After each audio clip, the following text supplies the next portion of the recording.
Bienvenue dans le podcast Shine, le podcast qui permet aux femmes de rayonner. Je suis Christine Levicki, coach et auteure de plusieurs best-sellers de développement personnel, dont J'arrête de râler et J'arrête de vivre ma vie à moitié endormie, tous les deux publiés aux éditions Erol. À travers les différents épisodes de ce podcast, je souhaite vous permettre de rayonner dans votre carrière ou votre business, de rayonner dans vos familles, de rayonner dans votre sexualité et de rayonner dans tous les domaines de votre vie. Des questions, des envies, des recommandations, rejoignez-moi sur mon compte Instagram @ChristineLevicki pour échanger. Bienvenue dans ce nouvel épisode. Aujourd'hui, on va parler d'un sujet qui nous concerne toutes, notre rapport à l'argent et comment reprendre le pouvoir sur nos finances. Alors, si vous avez déjà ressenti que votre travail ne reflète pas toujours votre juste valeur, ou si vous vous êtes demandé comment mieux gérer, investir votre argent sans stress, alors cet épisode est pour vous. Pour en parler, j'ai l'immense plaisir d'accueillir Insaf El Hassini, une experte engagée pour la liberté financière des femmes. Insaf est juriste financier, experte en négociation salariale et créatrice du podcast Ma Juste Valeur. Elle a aussi publié avec Héloïse Boll Hautune citoyenne, un guide ultra pratique pour nous aider à négocier, investir et reprendre en main nos finances avec confiance. Dans cet épisode, on va déconstruire les idées reçues sur l'argent, parler de stratégies concrètes pour mieux négocier son salaire et explorer comment reconnaître notre juste valeur au travail comme à la maison. Alors, prête à changer de mindset et à vous réapproprier votre pouvoir financier, c'est parti. Bonjour, bonjour, Insaf. Bonjour Christine, merci pour cette invitation. Je suis absolument ravie d'être là. Mais moi, je suis ravie de te recevoir pour la deuxième fois au micro du podcast. Donc, je suis vraiment heureuse d'apporter cette thématique de la liberté financière et de l'argent. C'est souvent un sujet que les femmes mettent de côté en se disant, voilà, bah voilà, et laissent finalement les hommes faire, gérer. Et en fait, je crois que c'est vraiment... Et je suis la première concernée à faire ça. Enfin, j'ai beaucoup cheminé là-dessus, mais j'avoue que par automatisme, un peu par, je sais pas, conditionnement, j'ai pas appris enfant que j'étais en charge de mes finances, que j'étais en charge de mon argent. On m'a surtout appris que ma destinée, c'était d'avoir un métier, de trouver un mari, d'avoir des enfants, et que j'allais être en charge de la maison, mais pas forcément du reste, voilà. Et puis aussi, je dois dire que l'école nous prépare à un métier, mais l'école ne nous prépare pas nécessairement à gagner notre vie. Et on n'a pas non plus cette dimension-là aussi au niveau de l'école, au niveau de l'école. Donc, selon toi, quelles sont les plus grosses erreurs que font les femmes en matière d'argent? Euh, Moi, je pense que la plus gros, de manière très générale, l'erreur la plus commune, mais aussi la plus importante, c'est d'abandonner son pouvoir financier, de manière générale. Alors, quand je dis ça, tu me dis, mais qu'est-ce qu'elle veut dire par là, par abandonner son pouvoir financier? En fait, l'une des erreurs, mais en tout cas la principale et la plus importante, c'est le fait de ne pas être proactif dans la gestion de ses finances, mais dans tous les aspects. En fait, nous les femmes, comme tu l'as très bien dit, Christine, on est conditionné à ne pas à ne pas nous intéresser à nos finances. De manière générale, on a beaucoup de charge mentale, surtout à partir du moment où on commence à avoir des enfants, un foyer qu'il faut gérer et une carrière. On a quand même énormément de charge mentale sur laquelle notre conjoint ne nous aide pas forcément. Je parle dans les cas des couples hétérosexuels, évidemment. Et du coup, quand on a un conjoint qui nous dit, bah écoute, moi au moins je vais m'occuper de cet aspect-là, on est très contente au départ qu'il nous décharge un peu de cette charge mentale. On se dit, bah écoute, moi je m'occupe déjà de tout le reste. Si lui, il a plutôt d'appétence pour le faire, eh ben, tant mieux qu'il le fasse. Mais en fait, en lui laissant cet espace-là pour s'occuper de nos finances à notre place, et en tout cas de les piloter sans que nous, on ait notre regard sur les choses, en fait, on abandonne notre pouvoir financier. Ça, c'est dans la gestion des finances personnelles. On abandonne aussi notre pouvoir financier. Là, c'est plutôt dans la gestion des finances dans le couple. On abandonne aussi notre pouvoir financier quand on part du postulat qu'il faut avoir bac+12 et être une pro des maths pour comprendre l'investissement de manière générale. C'est pas le cas, c'est pas vrai, c'est faux. C'est que du bon sens, l'investissement. C'est des plus et des moins. Et j'ai envie de dire d'ailleurs que si vous êtes capable d'aller faire vos courses et de savoir retrancher des plus et des moins, si vous êtes capable de travailler en faisant des plus et des moins, de faire des additions, des soustractions, il n'y a pas de raison que vous n'arriviez pas à investir. Oui, si on connaît la notion du prix au kilo. Normalement, c'est bon. C'est même un peu plus dur de connaître la notion du prix au kilo. Et Ouais. puis la troisième, et ça c'est dans la gestion des finances de manière générale pour, sur l'investissement, comment on investit, comment on gère, comment on fait fructifier notre argent. Et puis de manière générale, il y a aussi ce manque d'éducation financière qui est pas de notre fait en réalité. Et c'est, je veux vraiment insister là-dessus parce que je veux pas que je ne veux pas que les femmes se culpabilisent. Je veux vraiment, on pose de côté le fouet, on n'est pas aussi aidé sur cet aspect-là.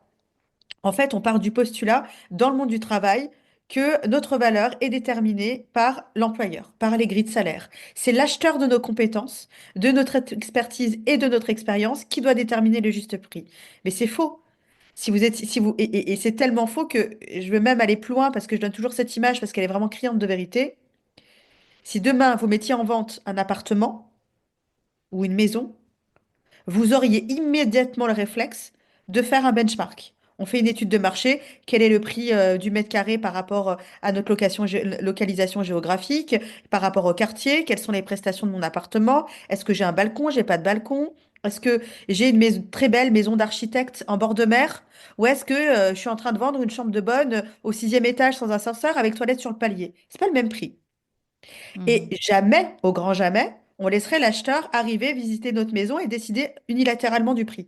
Jamais on ferait ça. Mhm. Mhm. Et en fait, ce réflexe-là qu'on a sur le marché de l'immobilier, on ne l'a pas sur le marché du travail.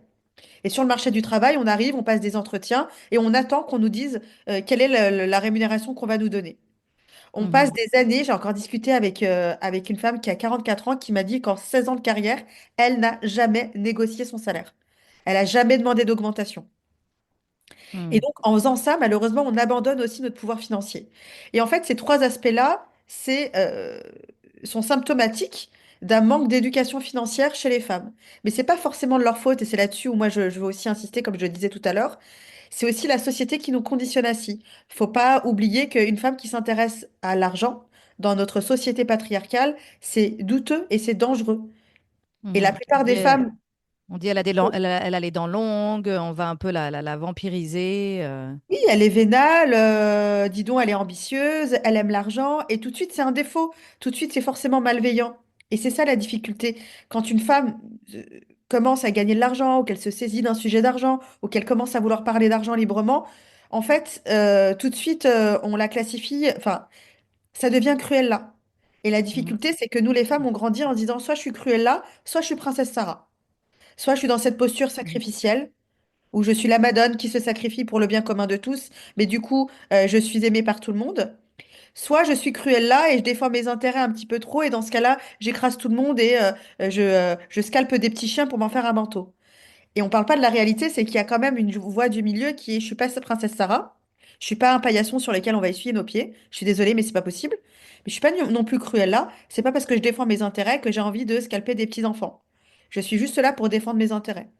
Et ça, c'est vraiment une voie qu'il faut qu'on se réapproprie, qu'il faut qu'on s'approprie avant de se la réapproprier déjà, et il faut des rôles modèles féminins de femmes qui défendent leurs intérêts et a fortiori leurs intérêts financiers. Mhm. Mhm. Mhm.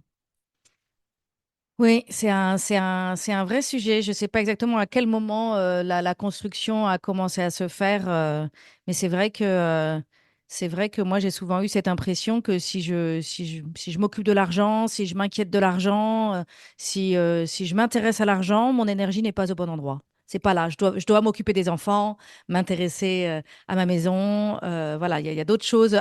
J'ai aussi une telle charge mentale de m'occuper de mon apparence, de m'occuper, est-ce que je suis à la mode, comment je suis perçue à l'extérieur. Est-ce que tes enfants sont à la mode? Est-ce qu'ils sont bien élevés? Est-ce qu'ils sont bien habillés? Est-ce qu'ils sont propres? Est-ce que ton mari renvoie la bonne image sociale? Tout ça, c'est la charge mentale de la femme. Et il y Mhm, a aussi un autre aspect, Christine, dont on ne parle pas, mais il y a aussi, moi j'ai énormément de clientes qui me disent, au fond de moi, j'ai envie de gagner de l'argent. C'est un truc que j'ai vraiment envie de gagner de l'argent parce qu'il y a une dimension de liberté que t'apporte l'argent qui est réelle. Mais en fait, j'ai peur parce que j'ai peur de perdre mon mari. J'ai peur de me faire juger par ma famille. J'ai peur de perdre mes amis. J'ai peur de me faire ostraciser, en fait, par la société. Parce que si demain je gagne de l'argent, peut-être que, et c'est une réalité, hein, quand les femmes, il faut pas la cacher, hein. Moi, j'ai beaucoup de clientes qui, voilà, en augmentant de leur rémunération et en étant payées à leur juste valeur et pas en dessous, elles atteignent un stade où leur mari devient un peu jaloux, leurs copines ne veulent plus leur parler parce que tout d'un coup, elles sont plus contentes. Enfin voilà, il y a une dimension d'envie. Leur famille commence à leur taper de l'argent tout le temps, et si elle donne pas tout de suite, elle est égoïste, etc.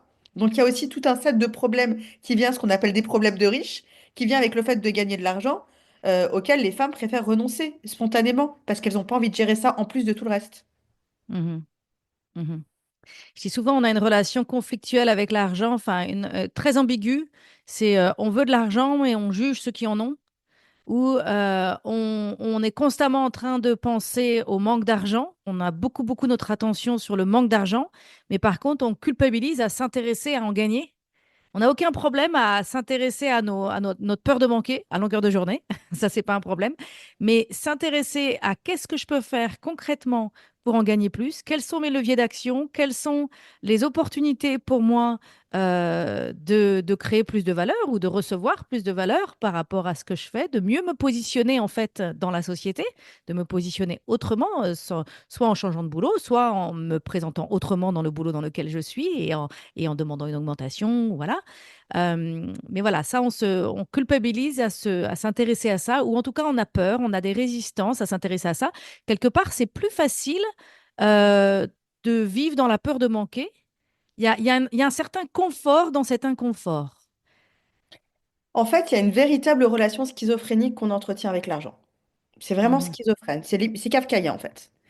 Parce mhm, que globalement, dans la société, dans nos sociétés à nous, hum, et ça, je peux le dire de manière assez assurée, qu'on soit en France, en Espagne, en Ouganda, en Inde ou aux États-Unis, la réalité, c'est que l'argent t'apporte un certain statut social. mhm, Donc, et le manque d'argent t'apporte aussi un manque de statut social. Donc, en gros, si t'as pas d'argent, t'es pas grand-chose. T'es pas mhm, quelqu'un de très respectable. Pour avoir un certain niveau social, un certain statut social qui apporte une certaine respectabilité sociale, faut quand même avoir un certain niveau d'argent. D'accord? Donc en fait, on sait que pertinemment, si t'as pas de thune et que t'as pas d'argent, t'es personne. Mais en même temps, si t'en as trop, ça devient louche. Et on n'aime pas ça. Donc en fait, on est en train d'osciller à chaque fois entre cette volonté, ce désir d'avoir beaucoup d'argent, parce que effectivement, quand t'as beaucoup d'argent, euh, t'as une certaine liberté qui vient avec le fait que t'as à demander la permission à personne.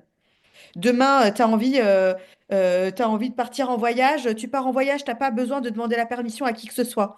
Parce que tu as l'argent pour organiser ton voyage, tu as l'argent pour organiser ton départ, tu as l'argent pour prendre en charge ce qu'il faut prendre en charge, etc., etc. Demain, si tu as envie de faire quoi que ce soit, en fait, tu n'as pas à demander l'autorisation. Et on le voit très bien, les gens qui ont beaucoup d'argent, ils ont une certaine liberté qui fait qu'ils peuvent faire un petit peu ce qu'ils veulent. Tu vois ce que je veux dire? mhm, Et donc, on oscille avec ce désir-là de vouloir pouvoir se sentir complètement libre, pouvoir prendre une nounou si on a envie, de pouvoir ne pas travailler le vendredi si on veut pas, pour pouvoir s'occuper de nous, pour pouvoir se faire des massages à 300 balles si on a envie, pour pouvoir avoir accès à la meilleure éducation pour nos enfants, et tout ce qui va avec, pour pouvoir aussi se payer et avoir aussi la possibilité de changer de mec si on a envie de changer de mec. Parce qu'il y a plein de femmes mhm, qui ne changent pas de mari parce qu'elles n'ont pas d'argent, en fait, tu vois. mhm, Donc, de pouvoir changer d'allure, changer plein de choses. En fait, donc on aussi avec ce désir-là et cette volonté-là de pouvoir, d'avoir beaucoup d'argent pour pouvoir s'offrir des choses et une certaine liberté.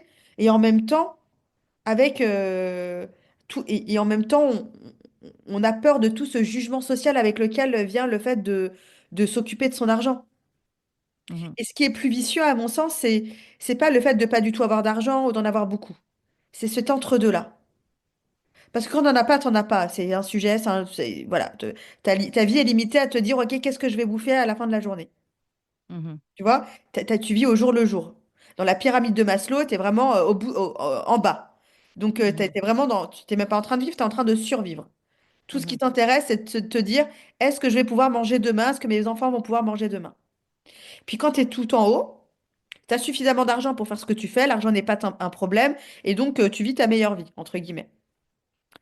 Mais ceux qui sont au milieu, en fait, ils sont tiraillés entre ces deux trucs où ils ont suffisamment de temps pour se dire, bah écoute, j'aimerais idéalement que ma vie soit différente, elle pourrait l'être si je gagnais un peu plus d'argent. Et en même temps, avec cette crainte de se dire, bah si demain ma vie est différente, ça implique certainement que, euh, que je dois renoncer à l'existant. Et donc mes amis, mon cercle d'amis, peut-être mettre des barrières, à ma famille, peut-être changer de mari, enfin, toutes ces choses-là, quoi. Mhm, mhm. Et il faut dire aussi on a moins d'espace, j'ai l'impression, pour penser à tout ça, parce que bah, aujourd'hui, beaucoup de femmes de notre génération, toi, tu es un petit peu plus jeune que moi, mais en tout cas, ça a commencé beaucoup à ma génération, où beaucoup de femmes, donc moi j'ai 50 ans, on est arrivé on a fini nos études et on nous a dit, vas-y, va faire carrière. Et c'était vraiment possible pour notre génération. La génération de nos mamans, il y avait un petit peu moins cette possibilité, mais nous, vraiment, on a fait des études et on pouvait vraiment gravir tous les échelons. On était à égalité avec les hommes. Et du coup, on a commencé avec cette vision de, voilà, je vais aller faire carrière et je vais avoir une famille. Parce qu'on nous a dit aussi, on nous a aussi dit, ta destinée, avant tout, elle est de trouver un mari et d'avoir des enfants, hein. Ça, c'est le plus important. Et après, donc on a été complètement conditionnés là-dessus aussi, hein. Je crois que beaucoup d'entre nous, on est devenu maman sans l'avoir vraiment choisi. Enfin, je sais pas, moi, je suis très heureuse d'être maman, mais je réalise que je l'ai pas vraiment choisi quelque part. J'ai été, dès la plus jeune enfance, j'ai été élevée avec la plus belle chose qui puisse m'arriver, c'est de devenir maman et d'avoir des enfants. Et donc, on se retrouve à gérer carrière et enfants. Et en fait, comme on l'a dit tout à l'heure, c'est une charge mentale énorme, mais c'est aussi une grande inégalité financière parce que très souvent, la responsabilité de la logistique, de la maisonnée, des enfants, de l'éducation, de l'école, des rendez-vous de docteur, tout ça reste encore en grande majorité sur les femmes. Ça change, ça bouge, les hommes font plus qu'avant, mais on est encore loin de l'égalité de la répartition de cette charge. Et du coup, on n'a pas le temps de penser à aller regarder la bourse le soir après le boulot pour regarder les investissements. On n'a pas le temps on a très peu de recul sur notre vie, en fait. On a très peu de recul et de hauteur de prise de vue sur notre vie, parce qu'on est la tête dans le guidon. Et en plus, souvent, on va demander un temps partiel, hein. C'est les femmes de ma génération qui ont inventé le temps partiel, qui ont demandé le temps partiel, qui se sont battues pour avoir le temps partiel. Sauf que le temps partiel, c'est un petit peu un piège quand même, hein, parce que souvent, on a les mêmes quand on est responsable marketing, quand on est en train de gravir les échelons, qu'on a un peu monté en grade, qu'on manage un petit peu, ben en fait, la charge de travail, c'est la même, hein. On a la même charge de travail qu'on doit faire sur 4 jours au lieu de la faire sur 5 parce qu'on a pris notre mercredi pour s'occuper des enfants. Au final, on a quand même eu la coupe de salaire. Parce que, bah oui, il n'y a pas de raison. Si on n'est pas là, on a quand même la coupe de salaire. Et donc, ça veut dire aussi qu'on cotise moins pour notre retraite plus tard. Ça veut dire qu'il y a un déséquilibre dans les salaires avec notre conjoint. Et du coup, bah, une dépendance qui peut s'installer. Oui, Mhm. écoute, je pense que tu as dit beaucoup de choses et tu as dit principalement l'essentiel. En Mhm. fait, ce qu'il faut savoir, c'est que historiquement, les femmes n'ont pas accès au marché du travail. Ça, c'est quelque chose qu'il faut le savoir. Elles n'ont tellement pas accès au marché du travail que, au XVIIIe siècle, les femmes qui étaient veuves, euh, je dis veuves parce qu'il était très rare de rester célibataire à cette époque-là. En Mhm. tout cas, les femmes qui étaient veuves, en tout cas les femmes qui n'avaient pas de mari, soit veuves, soit célibataires, peu importe la manière dont elles se sont retrouvées célibataires, en fait, soit elles devaient retrouver un mari pour assurer leur subsistance, parce qu'elles n'avaient pas, les métiers étaient fermés aux femmes, Mhm. légalement, soit elles devaient se travestir en homme. Et moi, Mhm. cette information, je la trouve hyper intéressante, parce qu'on remarque que dans l'armée, au XVIIIe siècle, et dans la marine, il y avait énormément de femmes travesties en hommes parce que c'était le seul moyen qu'elles avaient trouvé pour assurer leur subsistance. Si on fait un petit fast-forward, donc si on fait une avance rapide au XXIe siècle, on s'aperçoit que quand les femmes ont investi le marché du travail dans les années 60, 70, 80, principalement vraiment 80, 90, donc ta génération à toi, Mhm. Mhm. on avait cette idée-là de se dire, vous avez décidé, vous voulez l'égalité, donc on va faire 50-50 sur tout. Donc vous allez investir le marché du travail, vous allez l'investir, mais en même temps, comme je suis la superwoman, je vais pouvoir, tu sais, c'est vraiment la working mom, quoi. Tu sais, Mhm. c'est la nana qui sait tout faire, qui a une maison qui est tenue impeccablement, qui est hyper mince, qui a des vêtements de marque, qui en plus a une carrière stratosphérique, un mari merveilleux et des enfants hyper beaux. Mhm, C'est cette image-là avec laquelle les femmes de ta génération ont grandi, en se disant, bah, mhm, en fait, c'est à cette image d'Épinal-là que je dois ressembler. mhm, Et du coup, en fait, la réalité, c'est qu'on s'est perdu parce qu'on peut peut-être tout avoir, mais pas tout en même temps. mhm, On peut pas et avoir une carrière et une famille et la ligne et le style et tout ce que tu veux en même temps, c'est pas possible. mhm, Et résultat des courses, en fait, dans cette recherche de la perfection féminine, de cet idéal féminin de l'époque, évidemment, les finances n'étaient pas dans l'équation. D'autant plus que les finances n'étaient pas dans l'équation, puisqu'on a dit aux femmes que les finances, c'était des courbes hyper difficiles. Investir, ça voulait dire aller regarder la bourse. La bourse, c'est compliqué, il faut faire des études, c'est un truc de mec, c'est chiant. Putain, non, moi, j'ai pas envie de regarder ça, quoi. Donc, tu penses mhm, bien que toi, si t'es une meuf, t'es une femme, t'as bossé 8 heures ou 9 heures par jour, tu rentres, t'as ta deuxième journée qui commence parce que tu dois gérer les devoirs des enfants, le repas, le bain du petit dernier, satisfaire ton mari en étant souriante et en essayant de maintenir la vie de couple. Et qu'en plus, après tout ça, il faut que tu te réveilles et que tu regardes les cours de bourse, mais tu penses bien que non, tu le feras pas. mhm, Donc tout doucement, en fait, on a fait en sorte d'éloigner les femmes de toute cette éducation financière. Alors que investir son argent, t'as pas besoin de regarder les cours de bourse. Tu n'as pas mhm, besoin de faire ça. mhm, L'autre truc aussi sur lequel qui a joué, l'autre argument qui a joué pour éloigner les femmes des sujets d'argent, c'est qu'on leur a dit, si vous voulez vous intéresser à l'argent, faut le faire comme les mecs. Faut vous travestir, encore une fois. Et se travestir, ça veut dire quoi? Un mec, quand s'intéresse à ses investissements, et la raison pour laquelle il l'investit, c'est pour spéculer. Il veut de la rentabilité, il veut spéculer. Une femme, elle veut de l'impact. Elle investit dans le futur. C'est vraiment deux démarches qui sont différentes. Et en fait, il y a plein de femmes qui ne se voient pas dans cette image-là de spéculation. Ça les intéresse pas, c'est pas aligné avec leurs valeurs et c'est pas comme ça qu'elles voient la société. Donc elle se dit, moi, je vais pas en plus m'amuser à jouer au mec et à spéculer. J'aime pas ça, je fais pas les choses comme ça. Je préfère faire les choses différemment. Et si c'est juste comme ça, je préfère m'en tenir éloignée. mhm, mhm.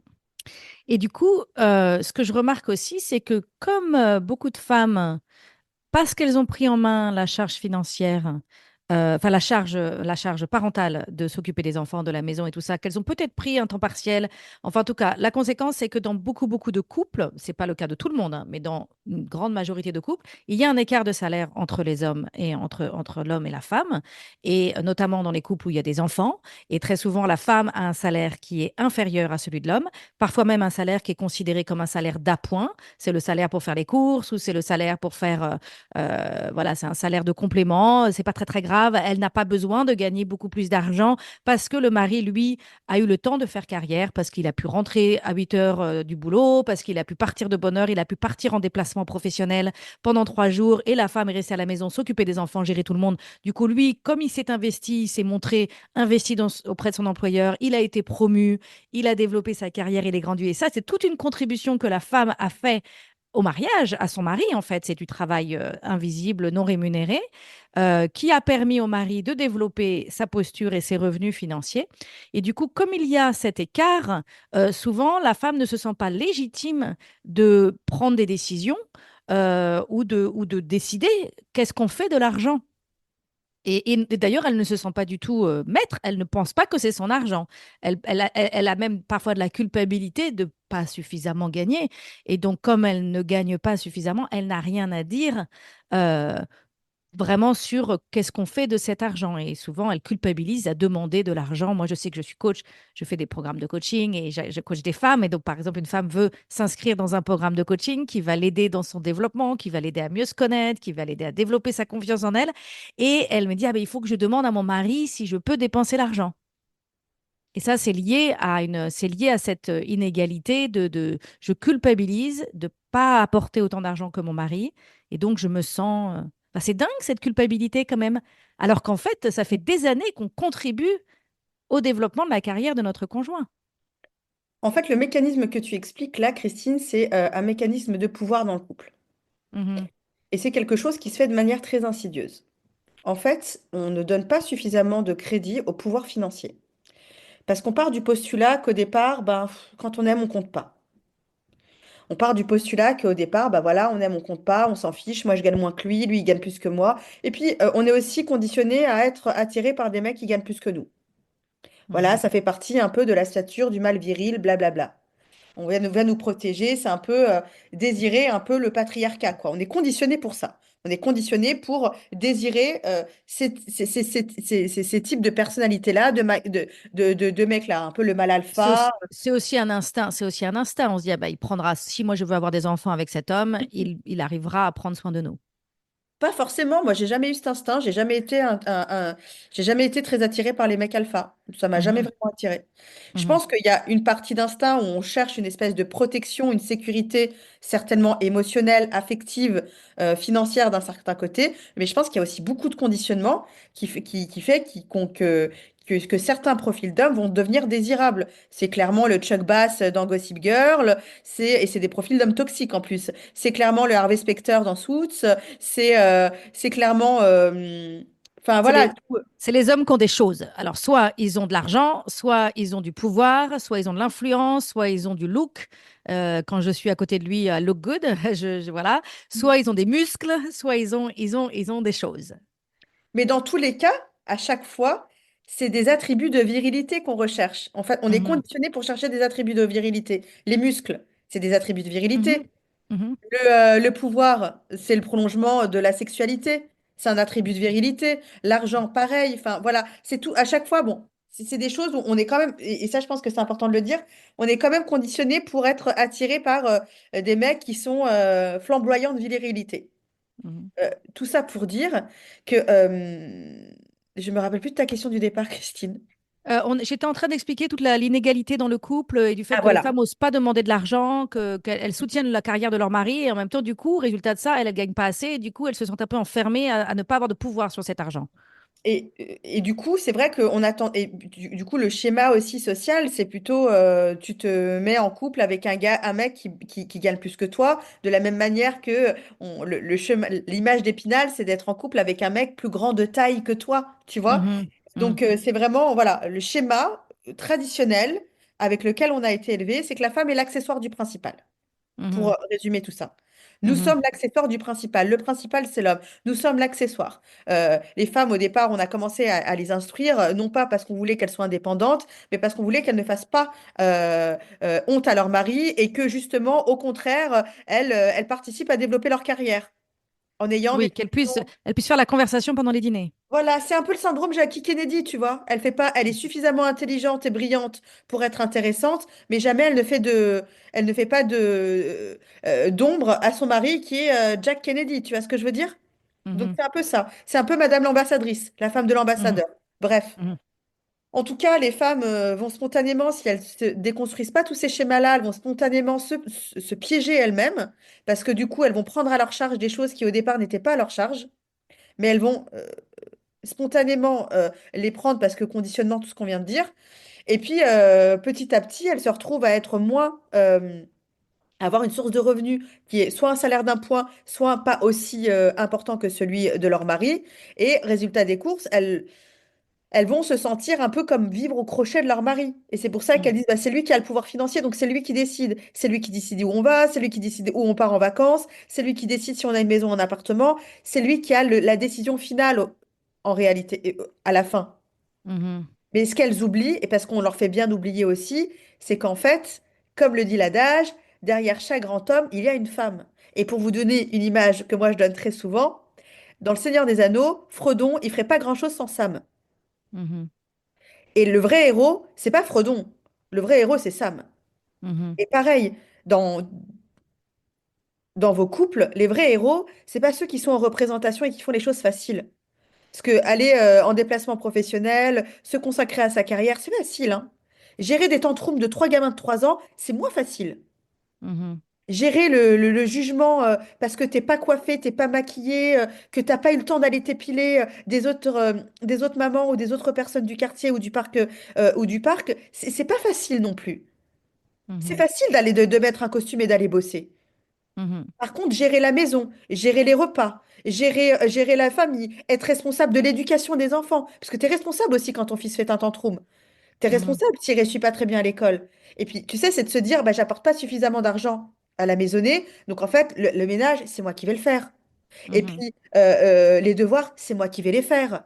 Et puis, le repassage, le machin, c'est moi qui vais le faire. Et du coup, tu prends de plus en plus à ta charge du travail gratuit, du travail qui, par ailleurs, tu paierais quelqu'un d'autre pour le faire si c'était pas toi qui le ferais, et tu t'enfermes tout doucement dans un cercle vicieux qui te devient très compliqué d'en sortir. Parce que soit t'as mis en place une dynamique, il est très compliqué de la renverser, soit tu arrives à un moment où tu veux partir, mais t'as pas les moyens de partir, en fait.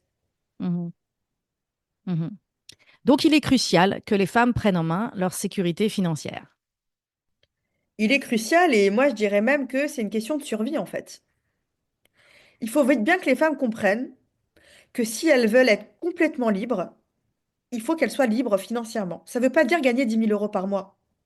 Ça veut juste dire avoir suffisamment d'argent pour choisir quel boulot dans lequel tu veux être et quel mec avec qui tu veux être. Mec ou meuf ou nana, peu importe. Mais en fait, c'est d'avoir le choix. C'est d'être Mhm. suffisamment solide financièrement pour te dire, j'ai le choix de rester ou pas dans une relation professionnelle ou personnelle. Ça, Je me, pour moi, c'est la liberté absolue. Ouais, je me souviens de ce moment où moi j'ai franchi ce cap. Je me souviens de ce moment parce que pendant longtemps, quand j'ai démarré mon business en tant qu'entrepreneur, j'ai galéré comme beaucoup de gens, hein. Je pédalais dans la semoule, du mal à trouver des clients, du mal à convaincre. Je n'avais pas réalisé qu'il fallait être coach, mais en plus, il fallait savoir vendre. Donc, grosse prise de conscience que font tous les entrepreneurs. Et donc, j'ai galéré pendant un temps. Et effectivement, voilà, mon revenu était un revenu d'appoint. Je gagnais au début 500 euros, après 1000 euros, après 2000 euros. Mais bon, ça restait encore par rapport au coût de la vie à Los Angeles, ça restait encore quelque chose d'appoint. Et je me souviens de ce moment et de ce soulagement de ce qui s'est passé en moi quand je me suis dit, ah, mais là, ma chérie, en fait, tu peux payer l'emprunt de la maison, là, toute seule. Et donc là, en fait, tu peux, non seulement je peux me séparer de mon mari, mais je ne perdrai pas ma maison. Il y avait quelque chose aussi de très fort. Je pourrais garder ma maison et du coup, ça m'a amené à me dire, donc là, vraiment, tu es dans une situation où tu choisis de rester avec ton mari. Et c'était tellement bon, c'était tellement chouette d'être dans cet endroit-là, de se dire, je reste avec lui parce que je choisis de rester avec lui, pas parce que j'ai pas le choix. Pour moi, ça, c'est la plus belle des libertés. Après, certains te diront l'argent n'est pas une liberté, etc. Pour moi, c'est ces aspects-là que l'argent t'apporte. Moi, je trouve que ton couple est beaucoup plus solide quand tu sais tous les jours que tu peux partir et ne pas y laisser un cheveu, mais que Mhm. tu fais le choix de rester. Bon, on laisse sûrement forcément quelques cheveux quand on part, mais en tout cas, Oui, on sait que c'est possible. Mhm. mais en fait, c'est te dire, je reste parce que je décide de rester, parce que je l'aime et parce que même si des fois c'est compliqué, je veux qu'on travaille ensemble parce que voilà, cette épreuve-là va nous faire grandir, etc. Plutôt que de se coucher tous les soirs à côté de quelqu'un qu'on ne supporte plus, mais avec lequel on reste parce qu'on n'a pas le choix en fait. Parce que la réalité, elle est là, Christine. Tu sais, quand Mhm. on parle des violences familiales, des violences conjugales, des violences intrafamiliales, etc. Quand tu demandes aux femmes pourquoi elles restent ou pourquoi elles sont restées aussi longtemps, elles te disent, mais j'avais pas les moyens de partir. Mhm. Mais c'est pareil, on n'est même pas obligé d'aller à ce point-là on n'est même pas obligé d'aller à ces niveaux-là de difficulté. Mais des fois, juste, bah, tu n'aimes plus la personne avec qui tu es. Tu as envie pour toi, tu rêves de voilà, refaire ta vie ou une vie plus heureuse parce que tu as grandi, parce que tu es différente, tu as changé, etc. Et en fait, tu te dis, mais en fait, je peux pas partir parce que si je pars, en fait, je vais perdre 40% de revenus. Mhm. Et donc, je reste avec cette personne. Et c'est comme ça que, en fait, la plupart des personnes deviennent malheureuses. Mais tu viens, ça rejoint beaucoup tout ton travail sur J'arrête de râler. Mhm. En Mhm. réalité, quand tu vois qu'une personne râle, le sous-jacent, c'est qu'elle a un profond malheur ou elle a un profond inconfort sur un sujet ou qu'elle subit et qu'elle n'arrive pas à changer. Mhm. Oui, c'est le plus gros malentendu sur J'arrête de râler. Les gens pensent que c'est une injonction à mettre des lunettes roses et à prétendre que tout va bien quand ça va mal, alors qu'en fait, c'est tout le contraire. C'est comment se créer une vie où j'ai plus besoin de râler. Qu'est-ce que je dois changer dans ma vie pour que ma vie ne me fasse plus râler? C'est ça le message de ce livre. Et du coup, de regarder en face, d'oser voir en face les moments où la vie est loin de ce qu'on espérait et de se dire, OK, qu'est-ce que j'en fais? Qu'est-ce que je fais de ça? Qu'est-ce que je Et, change? Comment est-ce que je prends ma vie en main pour changer ça? Alors, quelles sont et- les premières choses à faire, selon toi, pour reprendre le pouvoir et reprendre en main la sécurité financière, notre sécurité financière? Je pense qu'il faut absolument s'éduquer financièrement. Je pense qu'il n'y a pas de secret. Voilà. Le secret, c'est qu'il n'y a pas de secret. Tout le Mhm, monde va vous faire croire qu'il y a un secret, qu'il y a un truc, qu'il y a un machin. Non. Désolé, mais moi, je vais tout déconstruire. C'est aussi simple que ça. Éduquez-vous financièrement. Ça commence par quoi? La première chose, ça commence déjà par s'interroger, c'est quoi ma relation avec l'argent? mhm, C'est quoi? En fait, la réalité, c'est qu'il y a très peu de familles dans lesquelles il y a une transmission sur cette question d'argent qui se fait de manière consciente. La plupart des transmissions qui se font sur l'argent, que ce soit des croyances, des pratiques, etc., c'est toujours des trucs plutôt inconscients. Voilà, on a un bagage sur le sujet qu'on transmet de génération en génération. Et la première chose à faire, c'est de s'arrêter et de dire, OK, quelles sont mes croyances sur l'argent?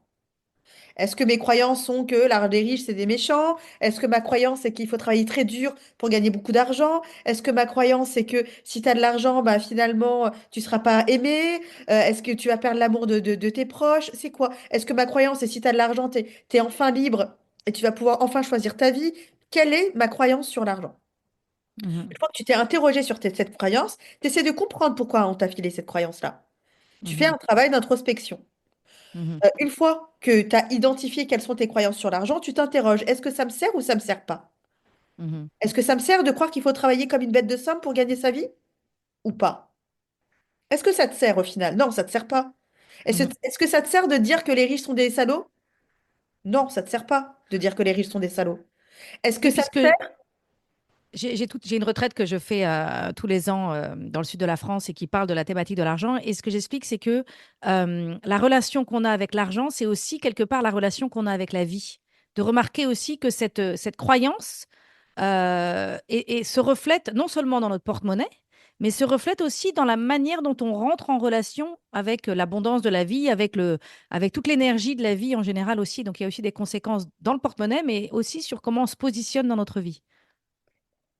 En fait, ce qu'il faut vraiment se dire, c'est que l'argent, c'est quelque chose de neutre. Tu mets derrière ce que tu as envie de mettre. C'est un peu Mhm, des pâtes blanches. Si tu as envie mhm, de mettre du pesto, tu mets du pesto. Si tu as envie de mettre du beurre avec du fromage râpé, tu fais du beurre avec du fromage râpé. Enfin, si tu as envie de mettre de la sauce tomate, tu mets de la sauce tomate. Si tu as envie d'en faire des pâtes végé, tu en fais des pâtes végé. Tu as des déclinaisons à l'infini. C'est juste mhm, toi qui choisis ce que tu mets derrière ça. mhm, Et une fois que tu as choisi ce que tu mets derrière ça, après, c'est un choix qui est conscientisé. mhm. Et après, ta relation avec cette dimension-là est choisie. Donc ça, c'est Voilà. l'aspect un peu Ça, c'est la psychologique. première étape. Première étape, c'est ça. C'est passer de l'inconscient, de la manière inconsciente dont on est en relation avec l'argent, avec une manière consciente d'être en relation avec l'argent, où on Voilà. choisit d'avoir des croyances qui, elles, nous aident. Voilà, qui nous aide. Voilà, qu'est-ce que je décide? Quelle est la relation que j'ai envie d'avoir avec l'argent? Mhm, Choisis, un peu comme quelle est la relation que j'ai envie d'avoir avec mes enfants, mes amis, mon mari, etc. Ensuite, il y a des choses plus pratico-pratiques qui sont ma spécialité. mhm, Et on commence par se dire, OK, est-ce que j'ai déjà appris à négocier mon salaire? Parce qu'avant d'aller essayer avant d'essayer d'investir tout ce que tu veux, il faut quand même passer par le début. Le début, c'est mhm, quoi? C'est comment je génère des revenus. mhm, Soit tu génères des revenus parce que tu es salarié, soit tu génères des revenus parce que tu es indépendante. Est-ce que tu as mhm, optimisé ces revenus-là? Est-ce que mhm, tu fais, quand si tu es indépendante, est-ce que tu es juste une technicienne, une très bonne technicienne et une très bonne coach, par exemple? Parce que tu parlais de la question, tu prenais l'exemple d'une coach. Ou est-ce que tu as compris qu'en fait, quand tu es indépendante ou entrepreneur ou à ton compte, ben, en fait, tu es coach, tu es comptable, tu es directrice commerciale, tu es directrice marketing, etc. Et que la première chose qu'il faut apprendre, c'est apprendre à vendre ses prestations et parler de ses prestations pour les vendre. mhm, Ça, c'est la première chose. Quand tu es salarié, c'est de se dire, OK, est-ce que je connais la juste valeur de mon profil sur le marché du travail? Est-ce que je connais le juste prix de mes compétences? C'est quoi le prix de mon diplôme? C'est quoi le prix de mon expérience? C'est quoi le prix de mes qualifications? Est-ce que je le connais ou est-ce que je suis en mode passager et j'attends qu'on me conduise et qu'on me le dise? Et tant pis si on paye un peu moins. Donc ça, c'est la mhm. première chose. Pour moi, c'est la base du départ. Est-ce Comment on que tu trouve, gagnes comment on ta trouve la rémunération? valeur comment on trouve la Voilà. valeur de son diplôme, comment on trouve la valeur de son CV, comment on... www.majustevaleur.com. Ça, c'est ton C'est très site. facile, c'est très rapide, parce que là, je peux, et je pense qu'on a fait d'ailleurs un épisode du podcast, de ton Ouais. podcast sur le sujet, donc je vous renvoie à l'épisode qu'on a enregistré ensemble, et je vous renvoie aussi à mon podcast, c'est la saison 1, et à mon travail de manière générale. Je le détaille en long, en large, en travers, dans le podcast, dans mes accompagnements, dans le livre Authune citoyenne. Allez-y, enfin, vous avez tout le détail de la méthode Ma Juste Valeur. Mais voilà, la première chose, c'est de savoir c'est quoi le prix de ta maison. Moi, je Mhm, prends toujours cette image-là de la maison. C'est quoi tes compétences? C'est quoi ta valeur professionnelle? Est-ce que c'est une maison d'architecte en bord de mer, à pied dans l'eau, ou est-ce que c'est une chambre de bonne au sixième étage avec toilette sur le palier? mhm, C'est ça la première chose. Une fois qu'on a appris à déterminer la juste valeur de son profil et optimiser ses revenus en vendant ses qualifications professionnelles, la question, c'est de se dire comment je développe aussi mon intelligence financière. Comment je développe mon intelligence financière, c'est OK. Comment est-ce que je fais un budget? Parce que la première manière de gagner de l'argent, c'est de pas en dépenser. mhm, Comment je fais un budget? Comment je m'y tiens? Comment je dégage une capacité d'épargne? Comment j'utilise cette épargne après? Est-ce que je la mets sur un compte et j'attends que voilà, je la laisse là-bas sur le compte de la même manière où je prendrai des billets et je les mettrai sous le matelas? Ou est-ce que je fais en sorte que l'argent que j'ai dégagé en tant qu'épargne travaille pour moi et fasse des petits? mhm, Et la meilleure manière de le faire, c'est d'ouvrir une assurance vie.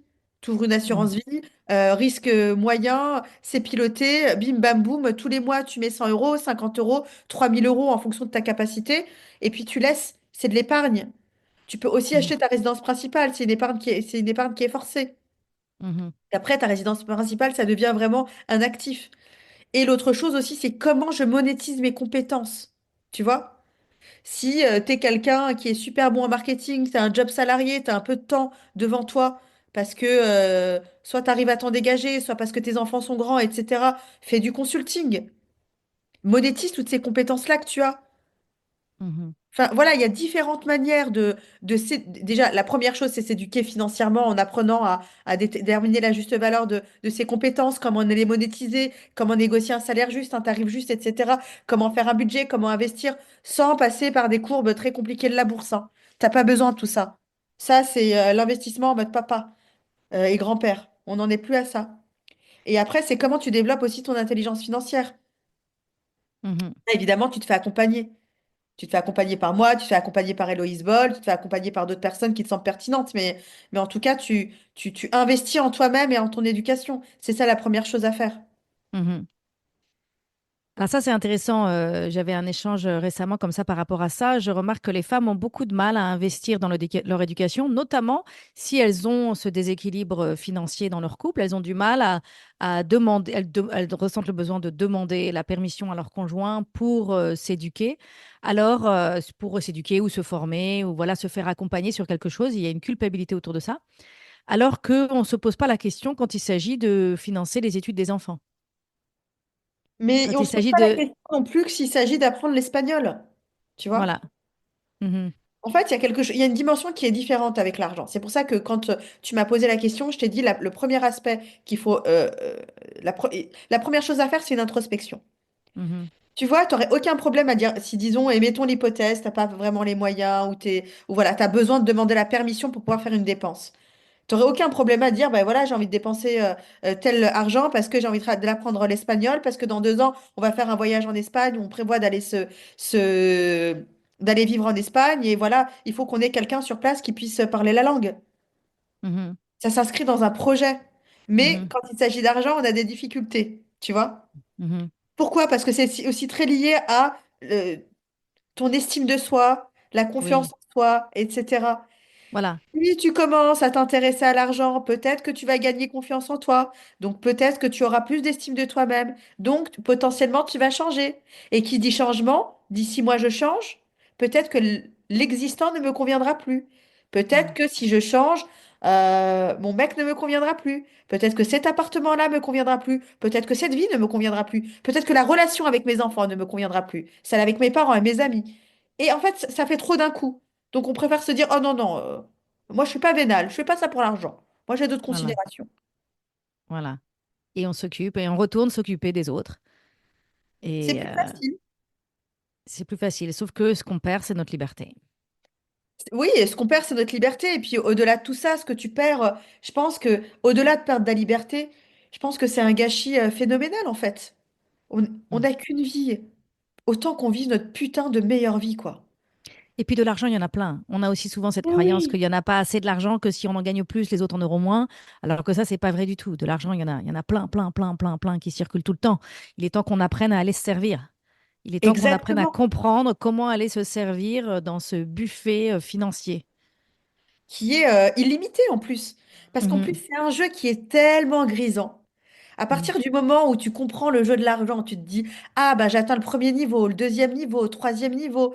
Et c'est hyper grisant en fait comme jeu, c'est hyper amusant avant toute chose.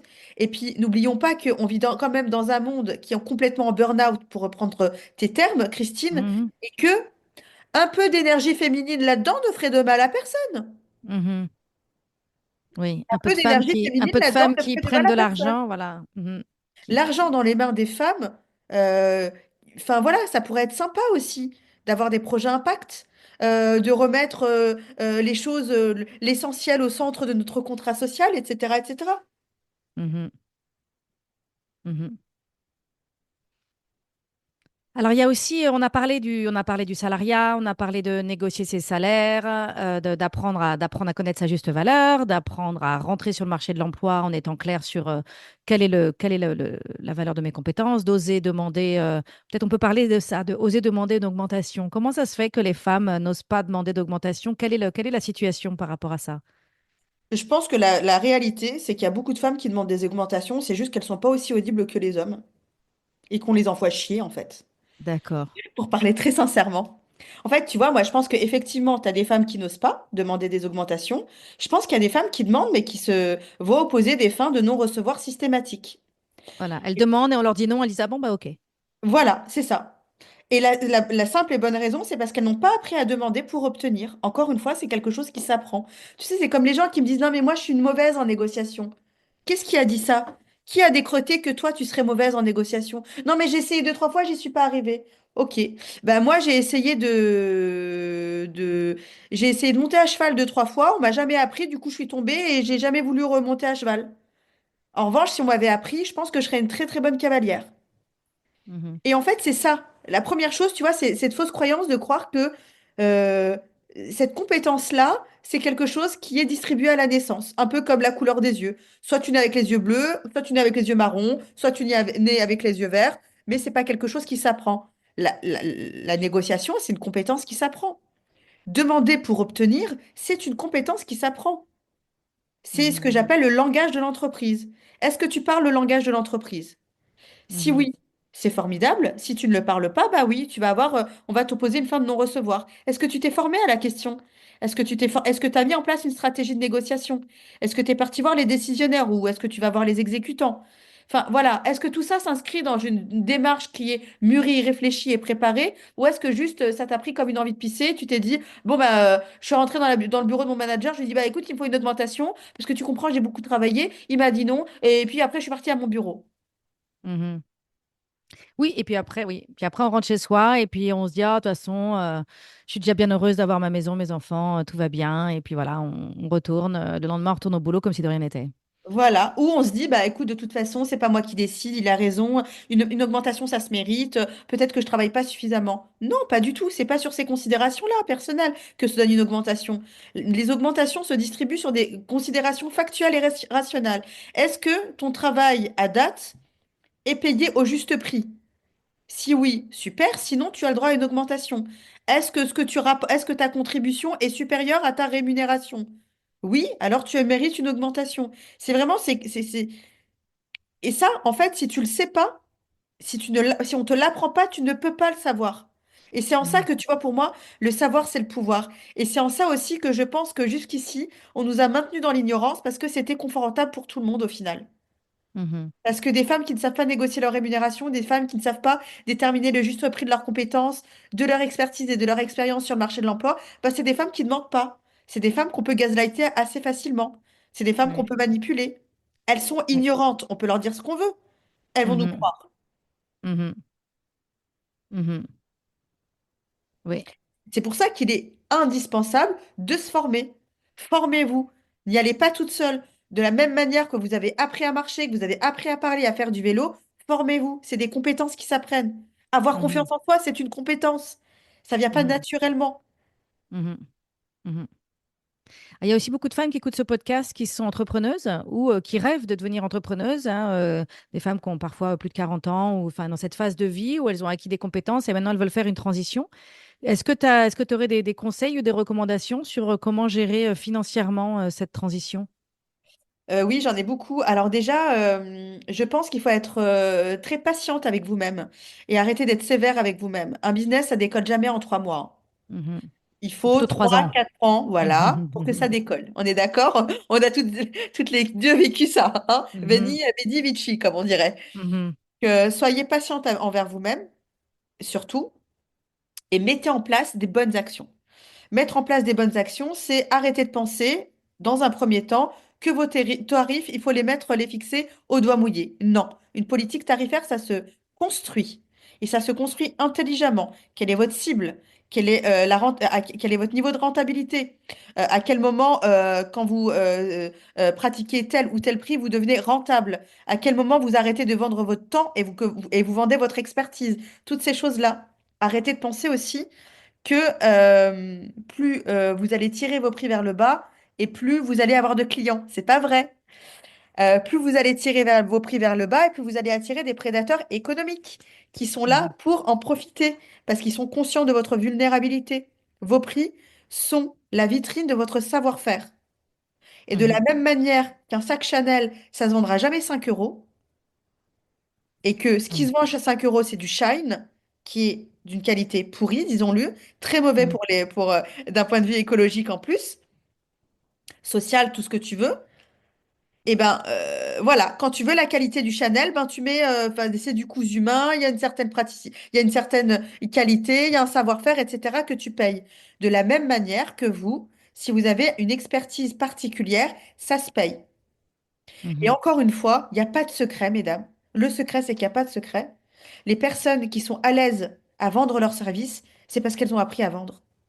Oui. Les personnes qui sont à l'aise à mettre une politique tarifaire, c'est parce qu'elles ont appris à mettre une politique tarifaire. Les personnes qui sont à l'aise avec Instagram, c'est parce qu'elles ont appris à gérer, à manipuler et à poster sur Instagram.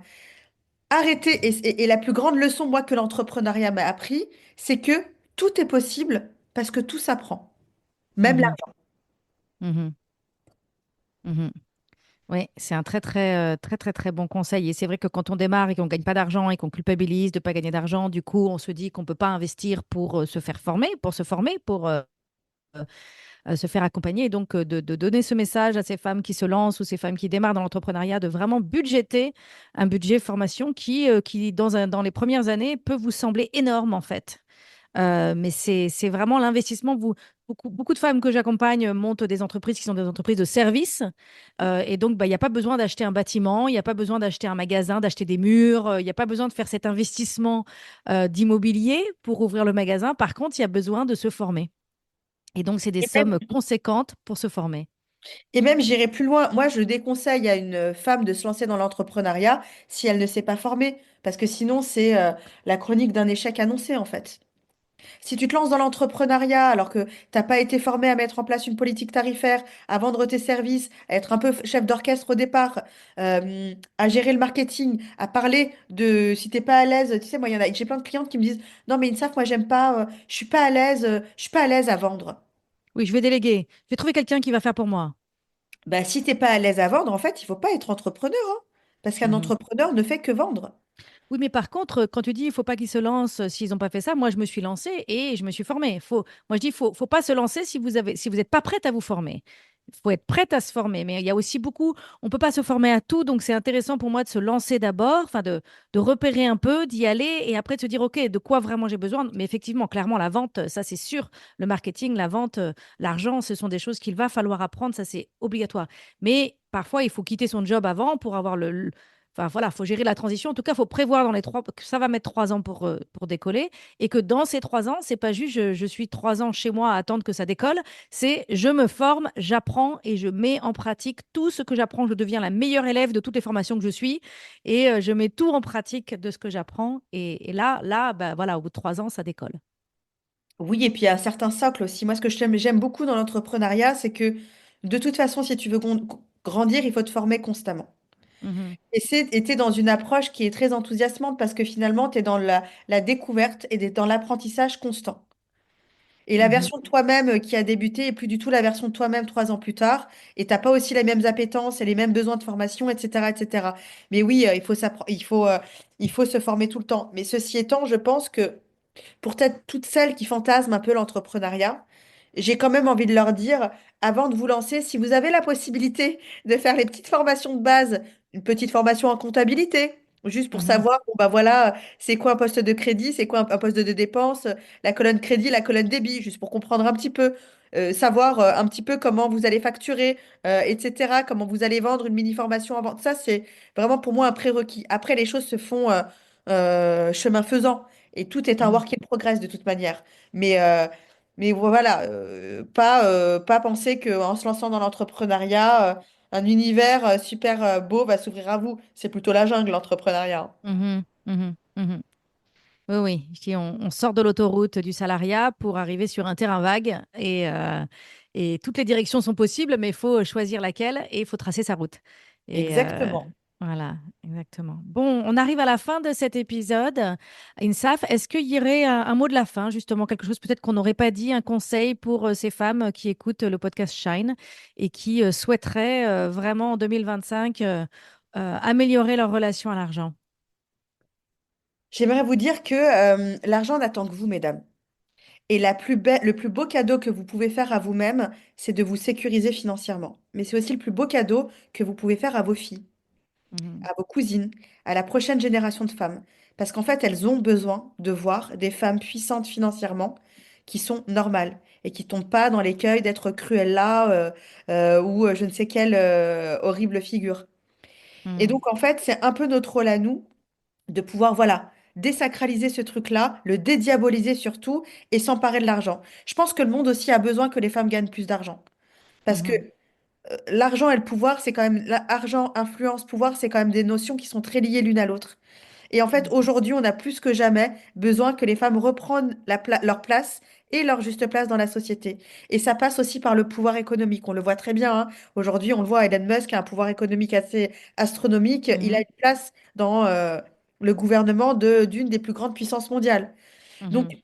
voilà, s'intéresser aux questions d'argent, vous éduquer financièrement, c'est un cadeau que vous vous faites, mais c'est pas juste un cadeau que vous faites à vous, c'est un cadeau que vous faites aux autres générations et que vous commencez par faire à votre enfant qui se trouve être une fille parce qu'elle va vous regarder faire et qu'elle va s'inspirer de vous. On ne peut pas Oui, devenir un papa. ou même un garçon qui va, à travers vous, se positionner autrement vis-à-vis des femmes, hein. Ça marche aussi pour Ça marche les aussi, ça garçons. marche tout Mhm, à fait. mhm, Ça marche aussi. Et puis aussi, j'aimerais leur dire que c'est vrai que changer, ça implique accepter de déplaire. Et mhm, accepter, voilà, de changer de place. Mais parfois, il est plus salutaire de déplaire et de changer de place pour se sécuriser émotionnellement, affectivement et financièrement, plutôt que rester de manière inconditionnelle à la même place. Oser le changement et oser le changement avec l'argent. mhm. Et il y a un risque quelque part. Enfin, c'est un risque. Changer, il y a vraiment un moment donné où on y va et il y a une peur. Et ne pas se laisser hypnotiser par cette peur. C'est juste la peur du changement. C'est pas forcément la peur de. Il y a la peur du changement et de savoir que pour changer, il faut accepter de traverser la peur du changement. Et voilà, je trouve que c'est important de se souvenir de ça. C'est pas parce que vous avez peur qu'il faut pas faire.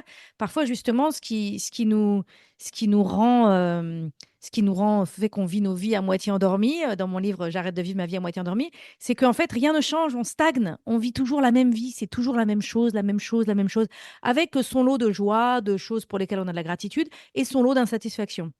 Mais rien ne change. Et en fait, bah, quand rien ne change, on n'est pas en train de vivre, on n'est pas en train de se renouveler, on n'est pas en train de se régénérer, on n'est pas en train de grandir. Mais pour se régénérer, pour se renouveler, pour grandir, il faut accepter de se remettre en question, de changer, d'apprendre, de prendre des risques. Et c'est ça qui est très excitant, c'est ça qui est très réjouissant et qui fait qu'on se sent vivante. Et puis je pense qu'il faut leur dire aussi, en tout cas moi, si j'ai quelque chose à vous dire, mesdames, vous n'êtes pas obligées de changer du tout au tout du jour au Non. lendemain.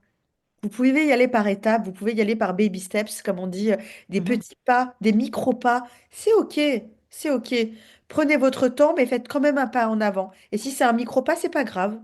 L'essentiel, c'est d'être en mouvement. Voilà. mhm.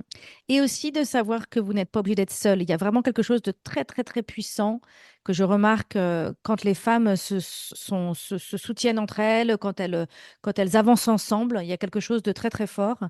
Et donc, cette idée de vous dire que vous êtes seul sur cette terre et que vous êtes seul à être responsable de votre vie et que si vous faites une erreur, eh ben, ça va être la fin. Pas du tout, en fait. Il y a plein de gens qui sont là pour vous soutenir, pour vous aider, pour vous guider, pour vous accompagner, pour vous encourager, pour vous prendre dans les bras, pour vous accueillir. Enfin, voilà, vous n'êtes pas seul sur cette terre et vous avez des personnes autour de vous pour vous soutenir. Et il y a des personnes qui attendent, qui ont des programmes comme toi, comme moi, ou voilà, il y a différentes choses qui existent pour ne pas avancer seul. Absolument, absolument.